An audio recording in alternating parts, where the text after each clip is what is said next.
I spent quite a long time setting the stage for the stories, because there's no point in having a conversation about the God who gives rise to being unless you have some sense of what that might conceivably mean to the modern mind. And I felt the same way about the Abrahamic stories, as I couldn't get a handle on them until I could understand and articulate more clearly what it might mean, how a modern person might understand a direct experience of God. And the first question would be, is such a thing possible? And the answer to that seems to be a qualified yes. First of all, it's a universal human experience. That's a very strange thing. It's not something that people have made up, as Freud might have it, as a defense against death. It's not a tenable hypothesis. It's a realm of potential experience. Now, that experience doesn't necessarily have to have the Judeo-Christian content that we've been discussing. Quite the contrary, there are manifestations of these alternative forms of consciousness all over the world that take on their own peculiar forms, although they're patterned to some degree. Like the hero myth, for example, the myth of the fight against the dragon seems to be unbelievably widespread. And so it's not as if it's random. Sorry, I should just see what time it is here.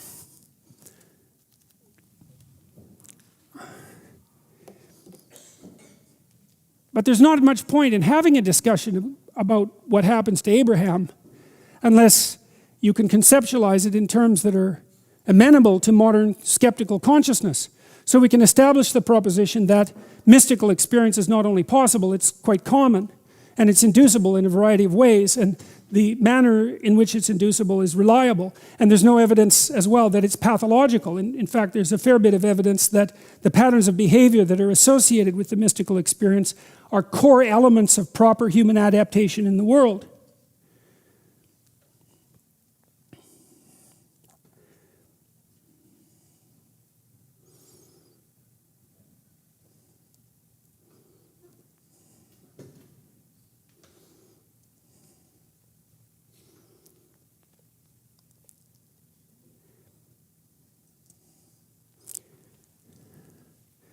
The Abrahamic stories open up with a manifest God. Now I'm going to read you some things from Friedman, who wrote The Disappearance of God. He was trying to look at the underlying structure of the stories. Now, Friedman noted that the books in the Old Testament were written by a lot of different people at very different times.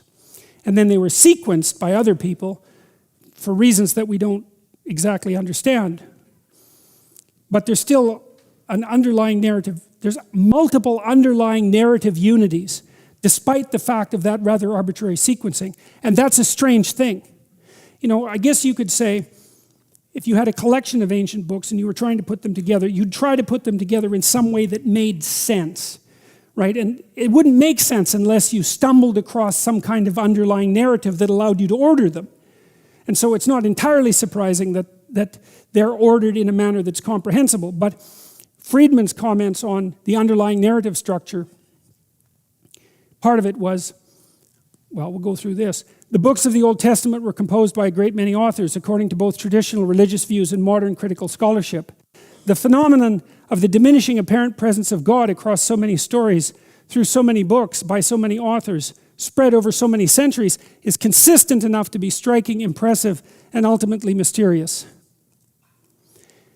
But the hiding of the divine face is only half the story. There's another development also extending across the course of the entire narrative of the Hebrew Bible, which we must see before we can appreciate the full force of this phenomena, and before we can pose a solution to the mystery of how this happened. Gradually, from Genesis to Ezra and Esther, there is a transition from divine to human responsibility for life on earth.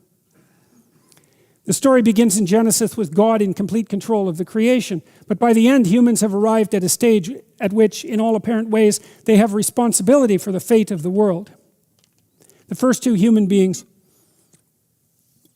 Adam and Eve, take little responsibility themselves. They do not design or build anything. When they're embarrassed over their nudity, they do not make clothes. They cover themselves with leaves. It's God who makes their first clothing for them.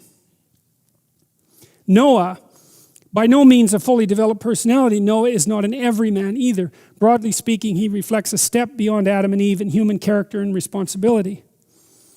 Abraham, Beyond the accounts of divine commands that Abraham does carry out, the narrative also includes a variety of stories in which Abraham acts on his own initiative. He divides land with his nephew Lot. He battles kings. He takes concubines. He argues with his wife Sarah. On 2 occasions, he tells kings that Sarah is his sister out of fear that they will kill him to get his wife. And he arranges his son's marriage. In the place of the single story of Noah's drunkenness, there are, in the case of Abraham, the stories of a man's life. The Abraham section thus develops the personality and character of man to a new degree in biblical narrative, while picturing in him a new degree of responsibility. It is not just that Abraham is kinder, gentler, more intrepid, more ethical, or a better debater than his ancestor Noah. Rather, both the Noah and the Abraham stories are pieces of a development of an increasingly stronger stance of humans relative to the deity. Before the story is over, humans will become a great deal stronger and bolder than Abraham.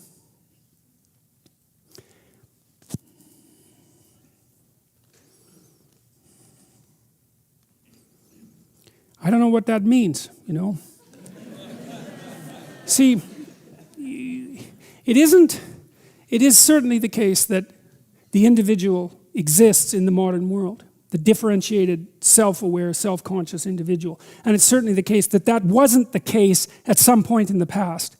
And so it's the case that there's been a development, I don't know if you could call it a progression, but a development of the autonomous individual over some span of historical time. Now, we don't know how long that's been, but my suspicions are it hasn't been that long. I read once about a Neolithic ceremony that involved the particular placement of a bear skull in a cave. And then I read that, and they had found these placements in caves that were at least 25,000 years old. And then I read that they found caves in Japan among the Ainu, who were the indigenous inhabitants of Japanese territory and rather archaic people, who had the same ceremony with the bear and that put the skull in the same orientation and place in caves, and that tradition remained unbroken for about 25,000 years. And you think, well, is it possible for an oral or ritual tradition to remain unbroken for spans of tens of thousands of years? And the answer to that is not only is it possible, it's actually the norm. Because like one chimpanzee is like the next chimpanzee, right? In the progression, in the biological progression. If you took a chimpanzee troop now and you went back 25,000 years and you looked at a chimpanzee troop, it'd be the same thing. There's no historical progression. That's how you can tell that chimps really don't have culture. Because if they could even accrete 1/1000% of culture, transmissible culture, per generation, it wouldn't take more than about 1 million years before they'd have a whole civilization. And they don't. They're the same as they were. And so the continuity, the stability, and unchanging nature of a species, essentially speaking, is the rule. That the variant is us. It's like, what the hell happened after the last ice age, 15,000 years ago? We went from tribal, uniform, stable to whatever the hell we are now.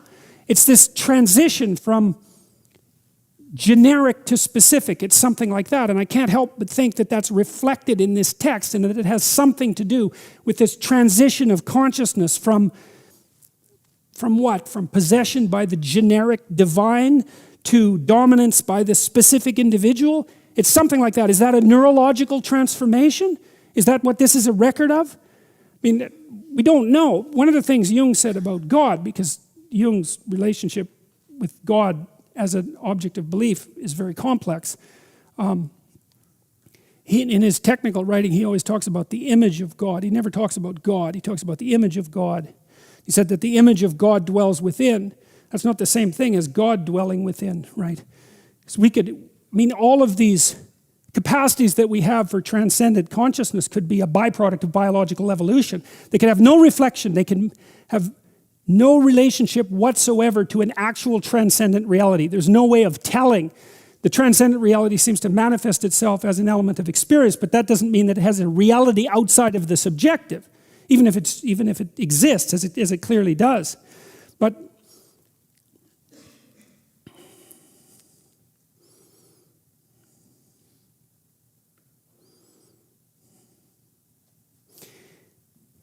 Friedman suggests that what's happening in the biblical narrative is the sequential emergence of the individual as a redemptive force. and that the Old Testament documents that implicitly, unconsciously, as a consequence of descriptive fantasy, and that that's what's going on in the book. And that, so the cosmos is under the control of generic deity to begin with, something like that.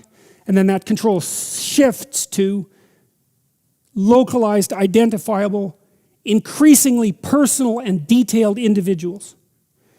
And you see that in Noah, and then you see it in Abraham, and then you see it in Moses. And then there's this working out